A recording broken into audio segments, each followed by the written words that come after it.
Hi again. In today's yoga philosophy class, we're going to look at three topics, and the vast majority of our time together in your self-study portion will be on one of them. First, we're going to look at the Krishnamacharya lineage. Most of the yoga practice today grows out of this lineage.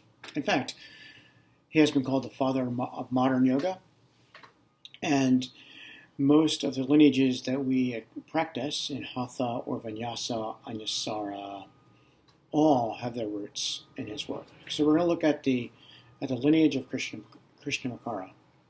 And then we're going to take a brief review of the trilogy, the ancient trilogy of yoga, more just to review what you already studied and what you read in the manual, but to reflect on your own experience of these three aspects of yoga. And finally, we're going to do our first peek into Bhavagad Gita. I'm just going to give you some background information, and this will go along with your having read, hopefully by now having read the introduction in Yaswaran's translation and commentary. So you've read that. I'll give you a little bit of background information today, and then we'll begin reading the Gita and talking about it over our next three sessions.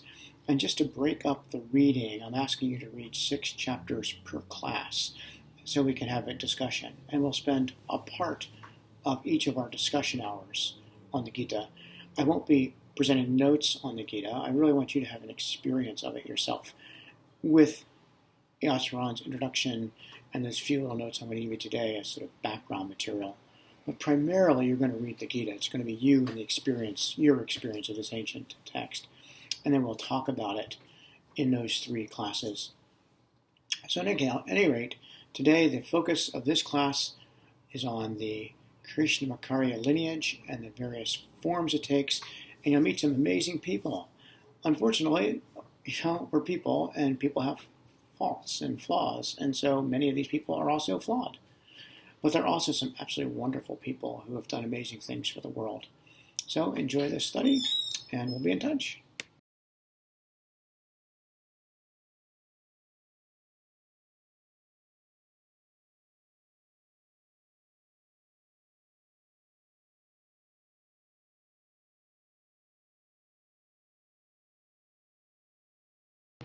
As you probably have heard by now, Krishnamacharya is referred to as the father of modern yoga.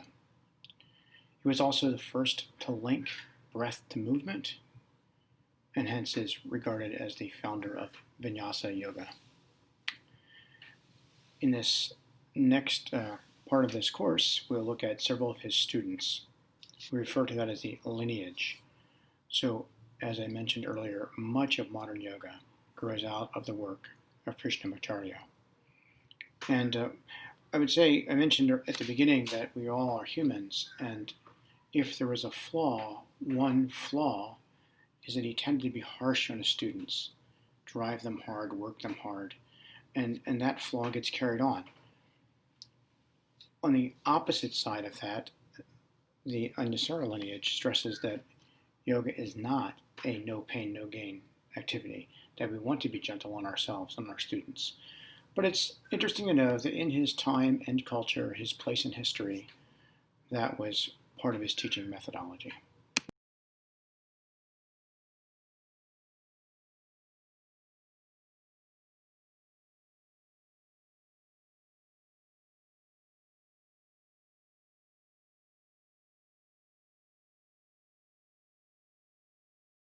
Here we see 4 of the major, early, and very important students of Krishnamacharya. Interesting that one of them was a woman, Indra Devi, and we'll talk about her in a few minutes. Fascinating person, and among other things, she was rejected by Krishnamacharya when she first went to study because she was a Westerner. So she's actually the only one of these 4 that's from the West, and also because she was a woman. But she was persistent, and she used what we now call a backdoor channel, her connection with basically royalty, to get a place studying, and ultimately she and Krishnamacharya became close, and she became a very trusted pupil. But we'll look at each one of these 4 in the next few slides.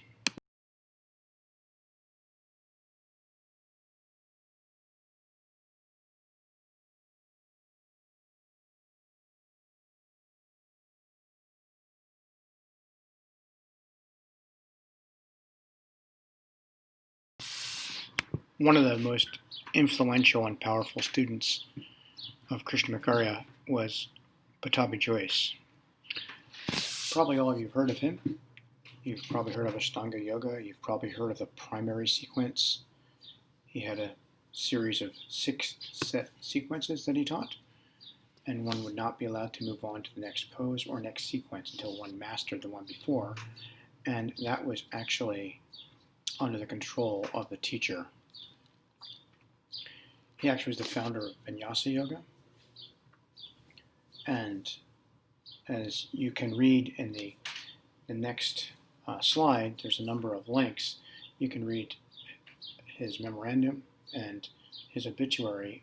Many, many people attest to how powerful and important he was in our lives.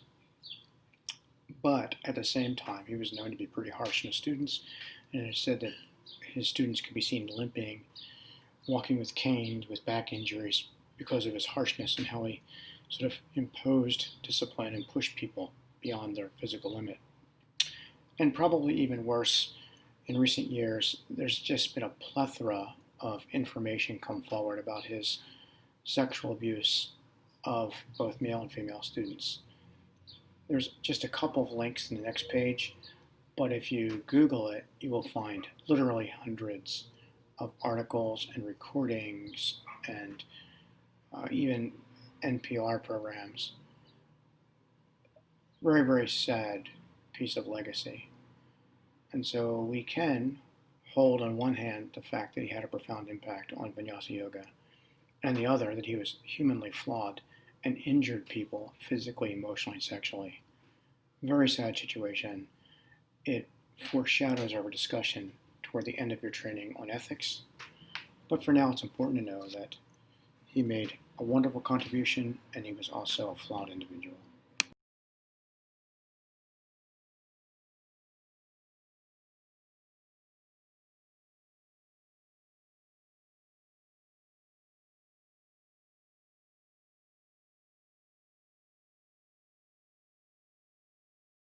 When you have a few minutes, you could take some time and explore some of these links about Pattabhi Jois, ranging from standard biography material to a demonstration of the primary series to some of the things about his effect on people, both positively and, as you mentioned earlier, sadly negatively. Do this at your leisure, maybe before class if you have time, or at some other time.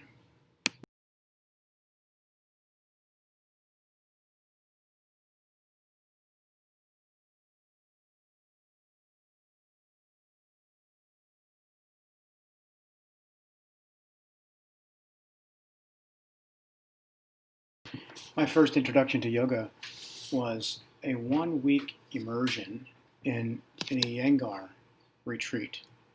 That was in the summer of 1997. I'd ridden my bicycle across the US and then flew back to Mexico to live in this essentially ashram kind of retreat.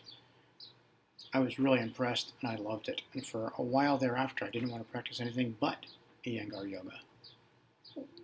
Subsequently, I've become more engaged in Vinyasa and Hatha. But Iyengar is just an amazing person. 2 of his books that are worth looking at are Light on Yoga and Light on the Yoga Sutras, which is essentially a translation and commentary of Patanjali. You probably know, if you know anything about Iyengar, that there's a lot of props involved, precision and alignment. What I'd call your attention to in this particular slide are the quotes on the right-hand side. Well worth a read and a few moments just to pause and contemplate the impact that this somewhat amazing human being has had on us.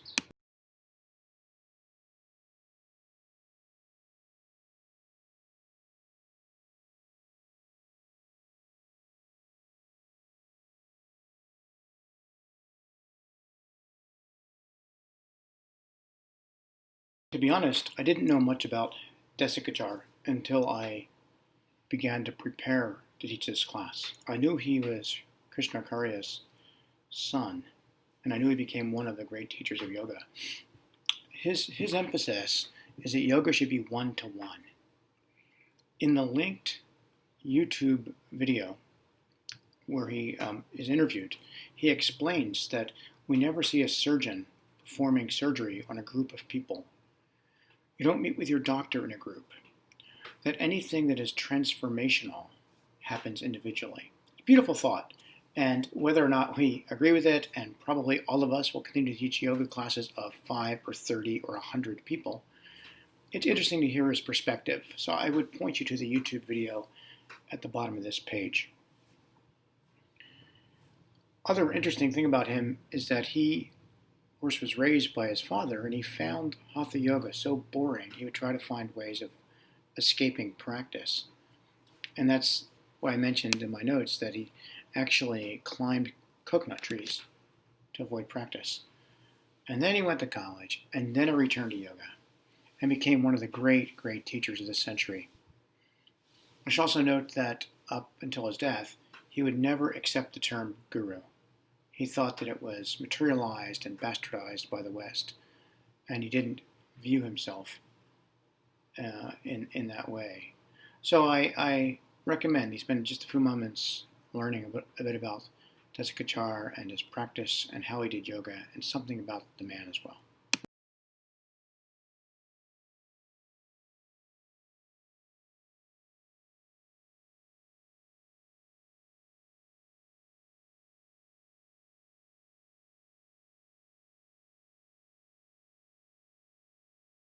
Another person that I came to know as a result of preparing for this class was Indra Devi. I had known that she was a student of Krishnamacharya's, and I had known that she was viewed as the yoga teacher to the stars. But her life is fascinating. She was born in Latvia, lived in Russia, found her way to India by promising to marry a man who had proposed to her if he'd take her to India first. So they went to India, and she realized she was called to stay there. So she broke up with him, gave him back the ring. Instead, she was staying in India. She had to go around channels to get the study of Krishnamacharya, who basically said no because she was a Westerner and a woman. It just so happened that Krishnamacharya's practice was sponsored by an aristocrat. She was in aristocratic circles, used that back to her channel to get in, and ended up becoming one of his renowned students and quite close to him. Her early career, before doing yoga, was as a film star in India. And in later life, she was actually the yoga teacher to many of the Hollywood greats of the Greta Garbo era. You can read some of the things that I've written here about her. You can check some of the links. But I love this comment from her biography written by Goldberg. Devi was the person who turned a very male discipline into an uplifting ritual for cosmopolitan, spiritual but not religious women. Goldberg notes, too, that yoga in the West is a hybrid culture, with an immense gulf between the limber young women in Lululemon yoga gear and the ash-smeared half-naked yoginis on the banks of the Ganges. Goldberg observes this could be disillusioning, but in her view, it is also freeing. Today's Western yoginis may not really be an heiress to Patanjali, but they are part of the lineage that goes back to Madame Blavatsky, Annie Besant, and Indra Devi. Yoga was basically an all-men's discipline until Indra Devi. Yoga was an all-Eastern men's discipline until Indra Devi. And so I think we just owe a lot to her as the First Lady of Yoga. So I'd recommend that you do a little bit of study of her in your time and recognize how wonderfully blessed we are for her pioneering work.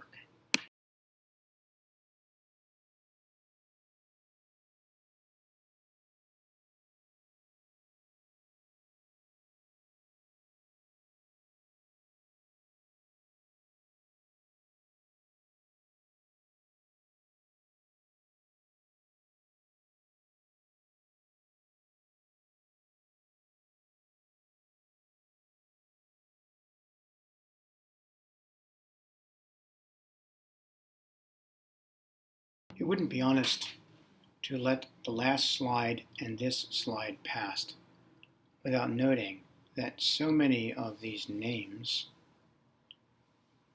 people associated with these schools of yoga, have become also associated with sexual harassment, with financial misdealings, with inappropriate support and postures, and also even things like IRS evasion, tax evasion, mistreatment of students. It's really, really sad and kind of a sucker punch to me. And I don't want to name on a video those who have been accused or convicted or who admitted to such dealings. But I think it's worthwhile knowing that. And it's, for me, just a real sad piece of yogic legacy. And I think it points to two things. One is that humans are humans. And we could make the same comments about so many Catholic priests or so many political leaders or so many coaches. I think there's something about humans and power and misuse of power and the assumption of being special or above the law or above decency. It's just a sad thing.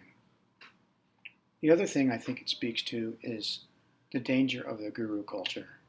When one person holds power over other people, spiritual power, physical power, it's so easy for that to be misused, abused.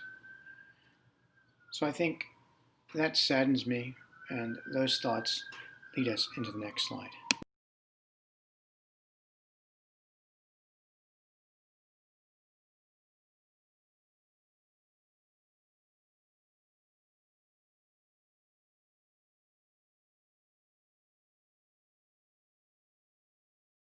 The last person named on the last slide was Amrit Desai, who was the guru in residence at Kripalu and is associated with Kripalu Yoga. I had the honor of working with his brother, Shanti Desai. Shanti had a health food store and a yoga studio in Ocean City, New Jersey when I lived there. In fact, I worked with Shanti after I came back from my bike trip and exposure to Kripalu Yoga. And I once asked him, where is there a Kripalu Yoga studio around here? And he came back with the question, what's in a name? Yoga is yoga. We don't want to go to George Yoga or Harry Yoga. And he said, if you think about things like these names, Bikram Yoga, Kripalu Yoga, all the names associated with people, Iyengar Yoga, he said, well, they're just people's names. And so Shanti got me thinking about what's in a name. And so I ask you to pause and think about, what is in a name? What do you think of when you think of each of these lineages? Are you attached to a lineage? Are you attached to multiple lineages? Do you not even care? So I think that's just something for you to pause and think about for a minute.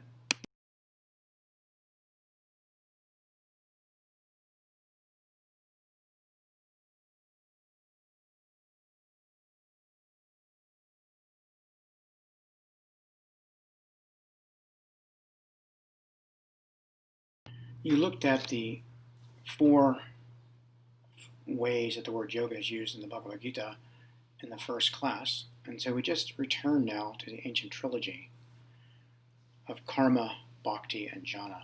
Raja is not included because it's only mentioned in one chapter. I think it's chapter 6 of the Gita, and it's really more the province of Patanjali and the Yoga Sutras.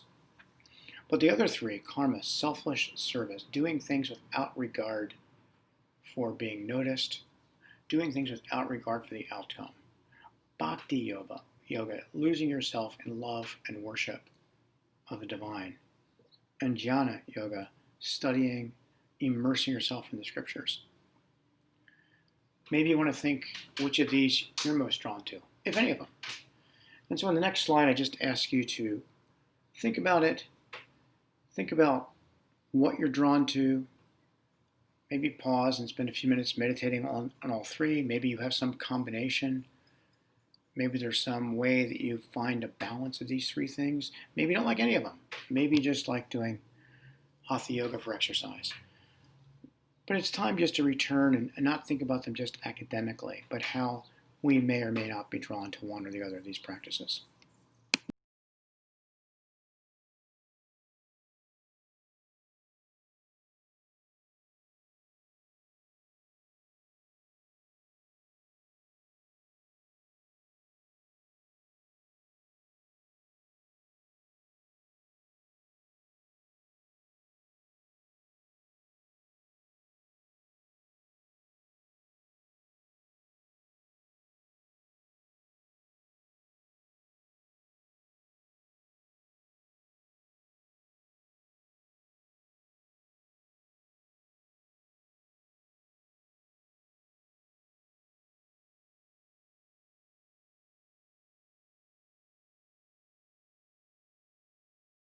In the final portion of this class, of your self-study portion anyhow, we're going to just do a little bit of introduction to the Bhagavad Gita.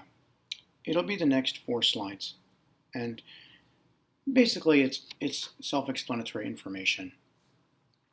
And we'll look at some background, we'll look at the setting, and we'll look at the cast of characters in the Gita. And this is just to help prepare you for your reading of the Gita. And as I mentioned earlier, I'm asking that for the next class, not today's, the next class, you read the first 6 chapters, and then each class after that read 6 chapters. So today, during our discussion period, we'll talk a bit about the Gita, really just to get you pushed off and launched. And so I won't be commenting on the next few slides. You can just sort of read them and take it in.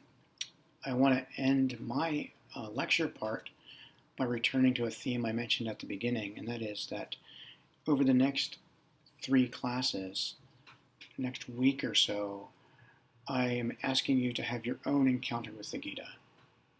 So try not to just read it quickly just to get the assignment done. Allow it to sink in. Remember that it's largely a metaphor about how we live our lives. The battlefield is clearly a metaphor. It's a battlefield of Dharma, which is our duty and how we live our lives. And imagine that you're this young warrior, Arjuna, and you're talking with your chariot driver, who you happen to realize is the incarnation of God. And imagine his feelings, like read between the words, and think about what he's thinking. And imagine his boldness as he argues with God. Says, well, wait a minute. And I think as you try to get beyond just reading through a book for a class and allow it to soak in and have an experience that you yourself can encounter Krishna in the Gita, in the experience. And then we'll be talking about our experience of reading and reflecting and applying the Gita in each of the next classes. So, enjoy your final preparation, and I look forward to seeing you in our online class.